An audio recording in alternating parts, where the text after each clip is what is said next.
بسم الله الرحمن الرحيم.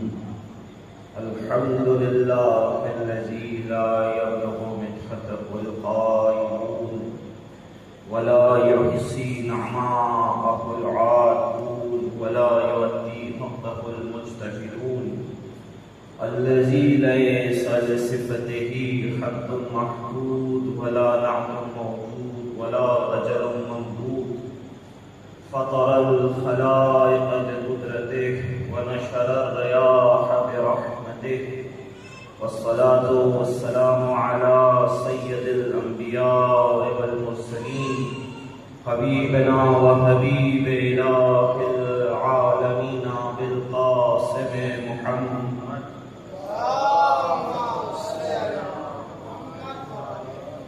وعلى أهل بيته الطيبين الطاهرين المعصومين المظلومين، وعلى سيما بقية الله في الأرضين روحي وأرواح العالمين لتراه مقدمه الفداء، واللعنة الدائمة على أعدائهم أجمعين من يوم عداوتهم إلى قيام يوم الدين. أما بعد، فقد قال الحكيم في قرآن الكريم: أعوذ بالله من الشيطان الرجيم. إن الذين يبايعونك إنما يبايعون الله يد الله فوق أيديهم. صلوات محمد اللهم صل على محمد وآل محمد. اس سے بلند صلوات بٹے صاحب کے صحبت و سلامتی کے لیے بلند تر صلوات.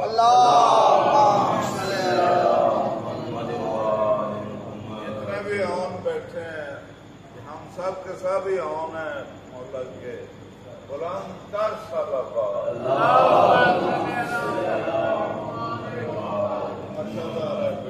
امام کے آوان بننے کے لیے صلوات اور دیا کرتے ہیں.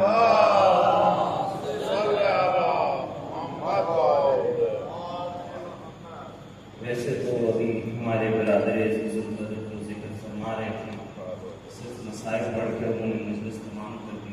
حق تو اس بات کا یہی ہے، لیکن پیر صاحب نے حکومت دلی دیا ہے، کچھ گزارشات باب فضائل میں سنی تھی، مختصر گزارش کروں گا، اجازت ہے. شب عاشور ہے، یہ رات یقیناً لیلۃ القدر سے کم نہیں ہے. مناسب یہ رہے گا کہ حضرت ابو عبداللہ سے توسل کرتے ہوئے اپنی دعاؤں کو ذہن میں لائیے. میں دعا پڑھتا ہوں. یا ابا عبداللہ یا حسین ابن علی ایھا الشہید یا ابن رسول اللہ یا حجت اللہ علی یا سیدنا و مولانا، انا توجہنا واستشفعنا وتوسلنا بک الی اللہ وقدمناک بین یدی حاجاتنا یا وجیہا عند اللہ. سب مل کے پڑھیں گے بے شک. اشفع لنا عند اللہ یا وجیہا عند اللہ، اشفع لنا عند اللہ یا وجیہا عند اللہ، اشفع لنا عند اللہ. محمد آل محمد صلوات.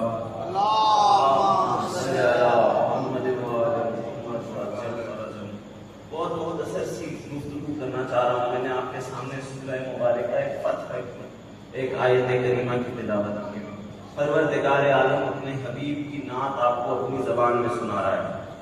آپ ہمارے یہاں کے ذاکروں سے، شاعروں سے نعتیں سنتے ہیں، کبھی اس سے بھی تو سنیں کہ جس نے اس کو اپنا حبیب کہا ہے. کیا بات، بسم اللہ. اللہ کو بھی تو حق ہے کہ وہ نعتیں پڑھے اپنے حبیب کی. پروردگار عالم ارشاد فرما رہا ہے: ان الذین، توجہ چاہتا ہوں، سارا مجمع ساتھ سنے گا. تو پھر علامہ صاحب ہمارے سینئر ہیں، ہمارے بزرگ ہیں علامہ صاحب، تو یقیناً ان کا وقت میں چاہتا ہوں کہ ہم ان کو زیادہ دیر سنیں، اس لیے آپ جلد از جلد جس مجھ سے سن کے مجھے فارغ کر رہے ہیں. ایک صلوات اور پڑھ دیں نبی اور آل نبی کے ساتھ. قبلہ پروردگار عالم نے ارشاد فرما رہا ہے سورہ مبارکہ فتح کی 10ویں آیت میں کہ ان الذین یبایعونک انما یبایعون اللہ. اے میرے حبیب، جو لوگ اس وقت آپ کی بیعت کر رہے ہیں وہ آپ کی بیعت نہیں کر رہے. انما یبایعون اللہ، یہ در حقیقت اللہ کی بیعت ہے جو آپ کے ہاتھ میں کر رہے ہیں. کیا بات، واہ بھائی واہ، کیا بات. اللہ کی بیعت کر رہے ہیں. اور یہاں تک آیت رک جاتی تو شاید میرا قصیدہ بھی رک جاتا، لیکن آیت اس سے آگے بڑھی. پروردگار کہہ رہا ہے کہ نہ صرف یہ کہ یہ آپ کے ہاتھ پہ میری بیعت کر رہے ہیں. پروردگار کہہ رہا ہے ہاتھ محمد کا ہے، بیعت اللہ کی ہے. پروردگار کہہ رہے ہیں کہ آپ کے ہاتھ پہ آپ کی بیعت نہیں کر رہے، یہ آپ کے ہاتھ پہ میری بیعت کر رہے ہیں. اس کے بعد جملہ آگے پروردگار عالم نے جو فکرہ ارشاد فرمایا وہ دیکھیے گا.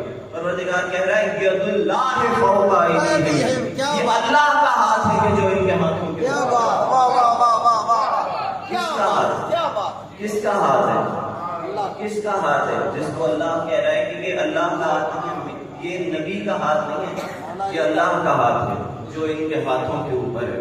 تو اس سے ایک نتیجہ تو بہت سامنے کا واضح ہو گیا. میں آج شام کو ایک سیشن میں تھا آن لائن، تو میں نے وہاں پہ یہ جملہ کہا.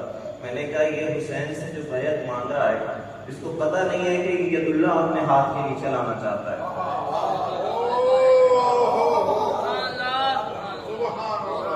لوگ سمجھ ہی نہیں رہے کربلا کی گریویٹی کیا ہے. کیا بات، کیا بات. کیوں حسین نے اتنا بلند، اتنا عظیم، اتنا سخت قدم اٹھایا ہے واہ واہ واہ. کہ یزید کو کسی کام کا نہیں چھوڑا. دوسرے لوگوں کے پھر بھی حامی مل جاتے ہیں مگر حسین کے دشمن کا حامی بھی نہیں ملتا. کیوں نہیں ملتا؟ حسین نے چھوڑا نہیں اس کو کسی کام کا. کیونکہ باقی سب لوگ تو صرف اور صرف حق غصب کر رہے تھے. یزید چاہتا تھا حسین میرا حق تسلیم کر لیں. حسین نے کہا یہ نہیں ہونے دیں گے. مورخ کو یہ اجازت نہیں دیں گے کہ وہ یہ کہتے کہ حسین اور یزید بھائی بھائی، یہ نہیں چلنے دیں گے. یہ آیت نازل ہوئی، پروردگار عالم کہہ رہا ہے کہ اے حبیب، یہ جو لوگ آپ کے ہاتھ پہ بیعت کر رہے ہیں یہ کتنے عظیم لوگ ہیں.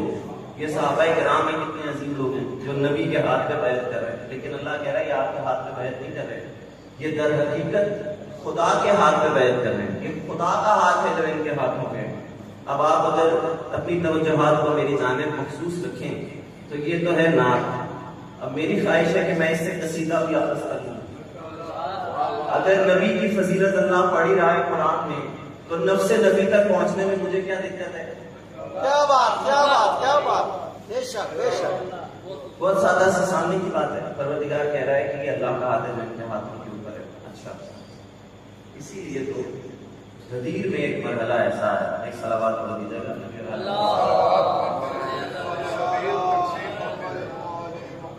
غدیر میں یہ دودھ کی سبیل ہے. میں نے ایک مجلس میں یہ جملہ کہا تھا، پیر صاحب وہاں تشریف فرما تھے. میں نے کہا مسلمان ماننے پہ آتا ہے تو دودھ کو بھی اللہ کا نور مان لیتا ہے، اور نہیں مانتا تو نبی کو بھی کیا بات ہے. درود پڑھتے رہے اللہم صلی اللہ. پھر درود پڑھے.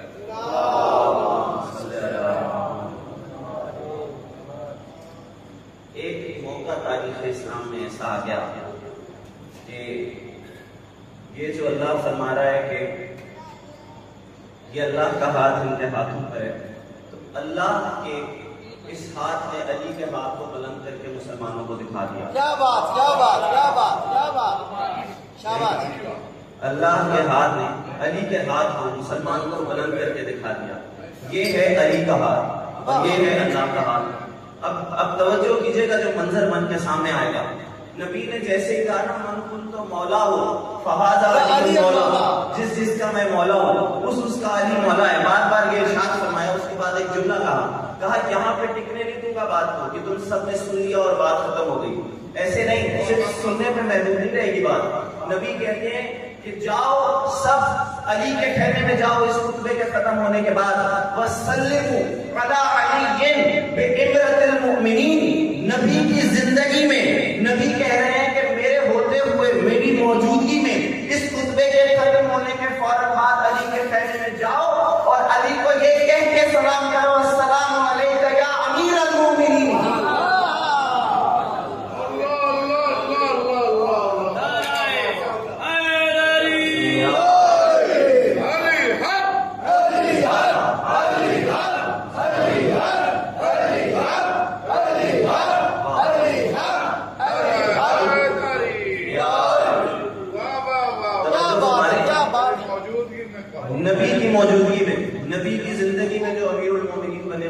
کہتے ہیں، اور بعد میں تو پھر کوئی بھی بنتا رہے، اس سے کیا فرق؟ جس کو رسول کی نص حاصل ہے وہ امیر المومنین ایک ہی ہے۔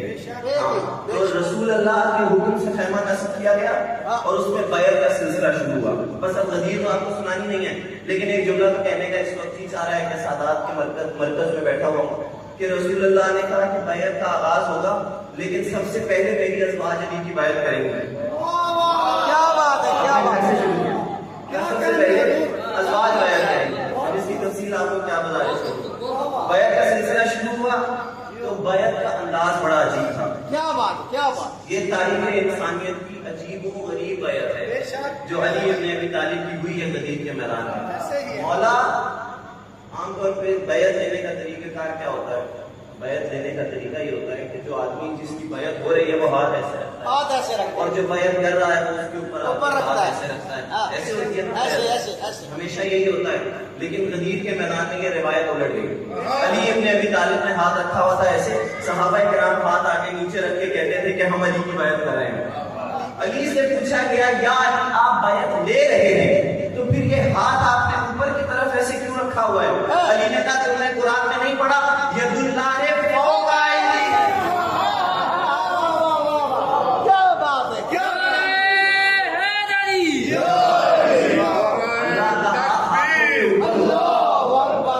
توجہ سے پورا جب آپ سنو غور سے سنو، نعرہ تکبیر، اللہ اکبر، نعرہ رسالہ، یا رسول اللہ، نعرہ حیدری، یا علی، یا علی، یا علی،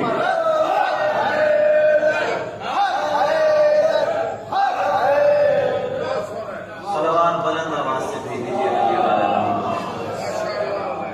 کیا بات ہے، کیا بات ہے، بس سامعین محترم ادھر گفتگو تمام کر دینا چاہتا ہوں کہ فضائل کے باب میں ہم کہتے ہیں کہ لوگوں کو سمجھنا بڑا مشکل ہو جاتا ہے۔ بھائی جان بڑی سامنے کی بات ہے، یہ بخاری شریف میں روایت کی ہوئی ہے، ہم تو بڑا تھوڑا فضائل پڑھتے ہیں۔ پروردگار عالم ارشاد فرماتا ہے، رسول اللہ نے فرمایا کہ پروردگار عالم فرماتا ہے حدیث قدسی میں، جو حدیثیں آج میں سے سن لیجیے، اگرچہ سلسلہ بڑا لمبا ہو جائے گا لیکن بہت مختصر انداز میں سنانا چاہتا ہوں۔ پروردگار کہتا ہے عبدی اطیعنی اجعلک مثلی، بندے اے بندے تو میری اطاعت کر، کیا بات، مجھے اپنا جیسا بنا دوں گا۔ ہاں، اللہ کہہ رہا ہے ادھوری توحید نہ لے کے جائیں اہل بیت کے در سے۔ علی کو جو مقام بھی حاصل ہوا ہے وہ اللہ کی اطاعت کر کے حاصل ہوا ہے، اپنی ربوبیت کا اعلان کر کے حاصل نہیں ہوا کوئی علی کو جو بھی مقام حاصل ہوا ہے۔ فرمایا اقلیت نہیں ضرور، اس لیے اب دوسری حدیث جو میں کہہ رہا ہوں صحیح بخاری میں موجود ہے، کوئی آدمی اس حدیث کی صحت کا انکار نہیں کر سکتا، جہاں کہیں میں ثابت کروں گا۔ سامعین محترم پروردگار عالم ارشاد فرماتا ہے کہ جب میرا بندہ مجھ سے فرائض کے ذریعے سے قریب ہونے کی کوشش کرتا ہے تو وہ میرا ہاتھ بن جاتا ہے، وہ میرا کان بن جاتا ہے، وہ میری آنکھ بن جاتا ہے، لیکن جب میرا بندہ مجھ سے نوافل کے ذریعے سے قریب ہونے کی کوشش کرتا ہے تو پھر میں اس کا ہاتھ بن جاتا ہوں، میں اس کا کان بن جاتا ہوں، میں اس کی آنکھ بن جاتا ہوں۔ تو یہاں تک فضائل ادھورا ہے کہ ہم کہیں کہ علی اور اولاد علی اور نبی اور اولاد نبی عین اللہ ہے اور ید اللہ ہے اور اذن اللہ ہے۔ فضائل مکمل یہاں ہوتا ہے کہ ہم کہیں اللہ کی دست علی ہے، اللہ کی دست نبی ہے، اللہ کی عین نبی ہے۔ پروردگار عالم نے دو طرفہ اس رشتے کو رکھا ہے، جتنی فضیلت ان کے ہاں یہاں پر ہے اتنی فضیلت بھی وہاں پر بھی ہے۔ سامعین محترم بس گفتگو یہاں پہ سمیٹ دینا چاہتا ہوں، بہت سے مقامات ہیں، کوئی انسان اس بات کا انکار نہیں کر سکتا۔ یہاں تک وہ پیغام تھا جو ہمارے شیعہ برادران کے لیے ہوگا، لیکن اب ایک روایت تو ایسی ہے کہ جس کا کوئی آدمی انکار نہیں کر سکتا کہ حضرت عمر کا ایک نظام تھا خلیفہ ثانی کا کہ وہ حج کے میدان میں ایک کھلی کچہری لگایا کرتے تھے۔ حج کے دنوں میں مکہ مکرمہ میں کچہری لگایا کرتے تھے، تو وہاں پہ لوگوں کے پاس شکایات ہے کیا اس کا ایک نام بھی تھا وہ میرے ذہن سے اس وقت نکل رہا ہے، انہوں نے ایک اصطلاح متعارف کرائی۔ اچھا حضرت عمر نے وہ کچہری لگائی ہے اور ایک لڑکا ان کے پاس آیا جوان صاحب، اس نے آ کے بڑی بری حالت میں تھا بیچارہ، پٹا ہوا تھا، اس نے آگے کہا یا امیر المومنین ان علی لطمنی، اے امیر المومنین علی نے مجھے تماچا مارا ہے. اس کے چہرے پہ ایسے انگلیوں کے نشان بھی تھے. علی نے تھپڑ مارا ہے. توجہ آپ کی میرے ساتھ ہے. بڑی ضروری روایت ہے. میں نے ایک جگہ پہ یہ پڑھا تو بڑا اعتراض ہوا. پھر میں نے کہا یہ بڑی روایت تو آپ انکار ہی نہیں کر سکتے. اے امیر المومنین وہ کہہ رہا ہے حضرت محمد سے آتی علی نے مجھے تماچا مارا ہے. بالکل ایسے ہی ہے. تو وہ فرمانے لگے کہ علی کو بلا لو آپ سے پوچھ لیتے ہیں کہ تماچا مارا ہے. تو مولا علی تشریف لائے. آپ سب کی توجہ اس وقت مجھے چاہیے. یہ جو نیاز ہے یہ روحانی نیاز بھی میں دے رہا ہوں. اس طرف بھی توجہ ہونی چاہیے. اے امیر المومنین علی نے مجھے تماچا مارا ہے. تو علی کو بلا کے پوچھ لیتے ہیں کہ علی نے تماچا مارا ہے. مولا علی کو بلایا گیا. علی جیسے ہی تشریف لائے تو خلیفہ ثانی نے سے پوچھا کہ اے علی یہ جوان کہتا ہے کہ آپ نے اس کو تماچا مارا ہے تو آپ نے اس کو کیوں تماچا مارا؟ طواف کے عالم میں مکھی بھی نہیں مار سکتے اور علی نے اس کو تماچا مارا. آپ دیکھیں یہ عالم ہے. آپ نے اس کو کیوں مارا؟ تو مولا نے بڑے اطمینان سے کوئی مجرم کی طرح تو بتایا نہیں. مولا نے کوئی ملزم کی طرح تو بتایا نہیں. اے خطاب کے بیٹے میں نے اس کو دیکھا کہ یہ طواف کے دوران نامحرم کو گھور رہا تھا تو میں نے اس کے منہ پہ تماچا مارا. کیا بات کیا بات کیا بات. اب یہاں سے ایک سبق لے کے جائیے آج کی رات کے وسیلے سے. جو نامحرم کو گھور رہا ہے اس کے لیے علی کا تماچا تیار ہے. کیا بات ہے کیا بات ہے. بہت بڑا یہ یاد رکھیے گا جو نامحرم کو گھور رہا ہے اس کے لیے علی کا تماچا تیار ہے. تو جب مولا نے یہ کہا یہ جسٹیفیکیشن دی کہ میں نے اس کو اس وجہ سے مارا ہے.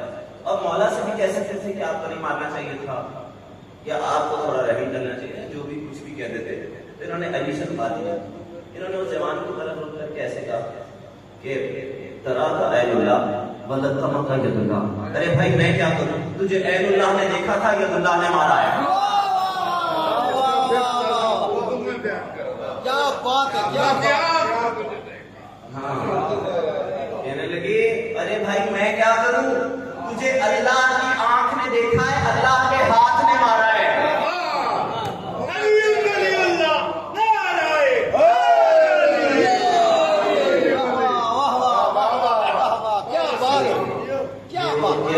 یہ فضیلت ہم ہی نہیں مانتے. یہ اللہ ہم ہی نہیں کہتے. یہ سب مانتے ہیں. بارہ کو اس موقع پہ تمام کرنا چاہ رہا ہوں. سامعین محترم قبلہ تشریف فرمائیں. یہ امام حسین کے غالب المصائب پڑھیں گے. جلی معلوم ہے رضا خانی کی اپنی روایت ہوتی ہے. میں اس واقعے سے کربلا بتانا چاہتا ہوں. ابتدا میں گزارش کر دی کہ حسین سے یہ کیا مانگ رہے تھے.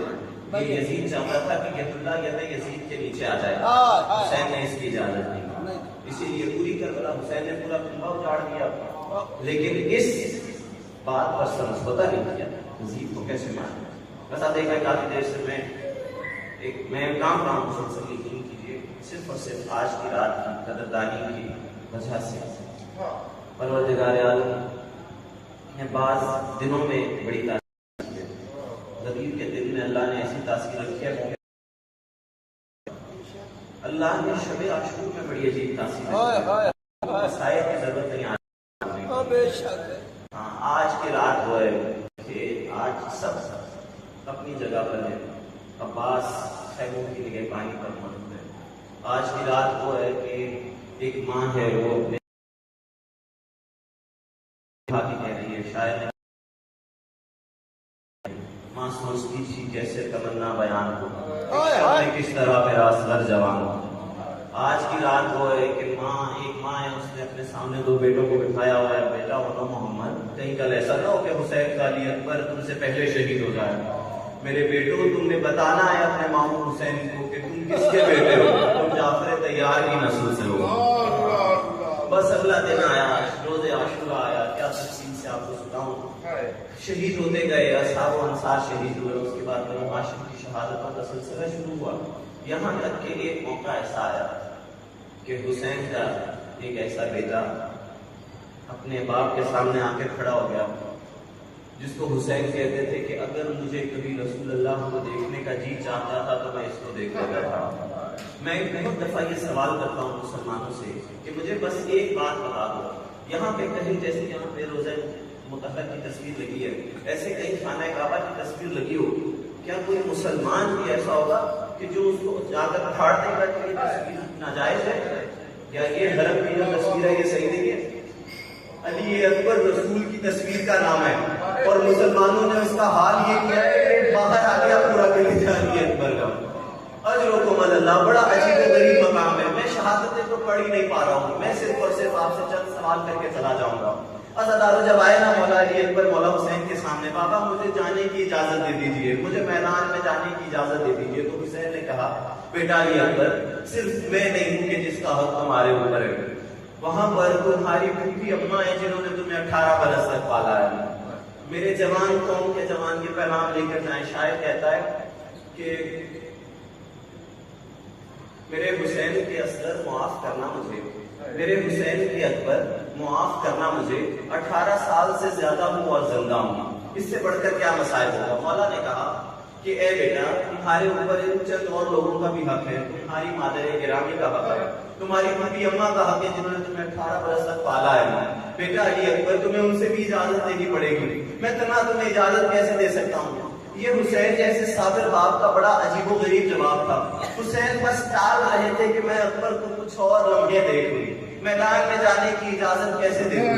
بس حسین ابن علی کا یہ جوان بیٹا گیا سب سے پہلے، میں ترتیب سے آپ کو سنا دیتا ہوں، ترتیب بدل کے بھی سنایا جا سکتا ہے، لیکن سب سے پہلے گئے اپنی پھوپھی اماں جناب زینب کبریٰ کے پاس، اور آ کے درِ خیمہ پہ کھڑے ہو کے ارشاد فرمایا پھوپھی اماں مجھے میدان میں جانے کی اجازت دے دیجیے، آپ نے مجھے 18 برس تک پالا ہے، آپ سے اجازت لینے آیا ہوں۔ جناب زینب کبریٰ نے اندر بلایا اور بلا کر ایک سوال کیا کہ بیٹا میں نے اپنے دونوں بیٹوں کو تم پر قربان کر دیا، مجھے یہ لگتا تھا کہ شاید ان کی قربانی دے کر میں تمہاری جان بچا لوں گی، لیکن بیٹا تم جو قربانی کی اجازت مانگنے آئے ہو، میں تمہیں اپنے ہاتھوں سے کیسے روانہ کر سکتی ہوں؟ بس کچھ دیر تک گفت و شنید ہوئی اور جناب زینب کبریٰ نے اکبر کو اجازت دی۔ اس کے بعد آئے اپنی مادر گرامی کے خیمے میں اور جناب لیلا کے خیمے میں تشریف لائے، اور آپ نے کہا کہ مادر گرامی مجھے میدان میں جانے کی اجازت دے دیجیے، میں اپنے بابا پہ قربان ہونا چاہتا ہوں۔ آپ سوچیں کسی ماں کے سامنے اس کا جوان بیٹا آ جائے اور آ کر کہے کہ میں مرنے کی اجازت چاہتا ہوں، اس ماں کا کیا جگر ہے؟ جناب لیلا نے ایک سوال کیا، کہا اکبر کاش ایسا ہو سکتا کہ میں تمہیں روک لیتی، ایسا کون ماں یہ جگرا رکھتی ہے کہ اپنے بیٹے کو میدان میں جانے کی اجازت دے دے؟ جناب علی اکبر نے کہا مادر گرامی آپ حق بجانب ہیں، میں بس آپ سے ایک سوال کرتا ہوں، اگر ممکن ہو سکے تو اس کا جواب مجھے دے دیجیے گا۔ قیامت کے دن جب میری جدہ ماجدہ فاطمہ زہرا آپ کے سامنے کھڑی ہوں گی اور کہے گی اے لیلا تم نے اپنے بیٹے اکبر کو بچا لیا اور میرا حسین کربلا میں شہید ہو گیا، تو آپ ان کو کیا جواب دے گی؟ جناب ام لیلا نے کہا بیٹا اکبر میں سمجھ چکی ہوں، اس وقت تمہیں میدان میں بھیجنا بڑا ضروری ہے۔ جناب لیلا نے اجازت دی، جناب اکبر میدان کو گئے، اور بھی 2 رخصتیں ہیں بس وہ نہیں پڑھتا، لیکن ایک جملہ سن لیجیے نا، جب میدان کو گئے نا جناب علی اکبر تو آخری ودا بس اپنے بابا سے ہے، یہ وہ ودا ہے جو مشہور و معروف ودا ہے جو ذاکرین اپنے اشعار میں پڑھا کرتے ہیں کہ اپنے بابا کے پاس تشریف لائے اور آگے کہا کہ اے بابا مجھے میدان میں جانے کی اجازت دے دیجیے۔ جناب امام حسین نے کہا اکبر بس میری ایک حسرت ہے، بچپن سے تمہاری دستار بندی ہوتی چلی آئی، بیٹا میں تمہاری ایک مرتبہ زندگی میں دستار باندھنا چاہتا تھا۔ کہا بابا آپ میری دستار بندی اس میدان میں کر دیجیے۔ اپنے سامنے گھٹنوں کے بل علی اکبر کو بٹھایا اور علی اکبر کے سر پہ امامہ باندھنا شروع کیا۔ مولا حسین کہتے چلے جاتے تھے انا للہ و انا الیہ راجعون، انا للہ و انا الیہ راجعون، اور پیش باندھتے چلے جاتے تھے۔ بس جناب علی اکبر کو اپنے ہاتھوں سے تیار کیا اور میدان کی جانب روانہ کیا۔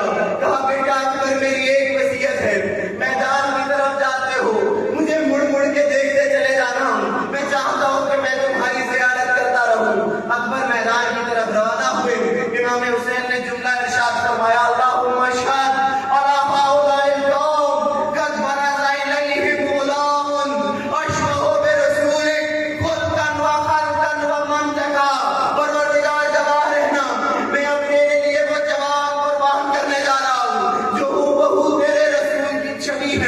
جب ہم چاہتے تھے کہ تیرے رسول کی زیارت کریں تو اس اکبر کی زیارت کر لیا کرتے تھے. جناب اکبر گھوڑے پہ سوار ہوئے آگے بڑھتے چلے جاتے تھے, بابا کو دیکھتے چلے جاتے تھے, مڑ مڑ کے دیکھتے چلے جاتے تھے. ایک موقع ایسا آیا کہ یہ علی اکبر کیا دیکھتے ہیں کہ جیسے جیسے میرے گھوڑے کی رفتار تیز ہو رہی ہے, میرے گھوڑے کی رفتار بڑھ رہی ہے, میرے بابا پیچھے سے دوڑتے چلے آتے ہیں. پوچھتے ہیں بابا آپ میرے پیچھے کیوں تشریف لا رہے ہیں؟ کہا اکبر اگر تمہارا مجھ جیسا کوئی بیٹا ہوتا تو میں تم سے پوچھتا کہ اس کو میدان میں بھیجنا کتنا مشکل کام ہے.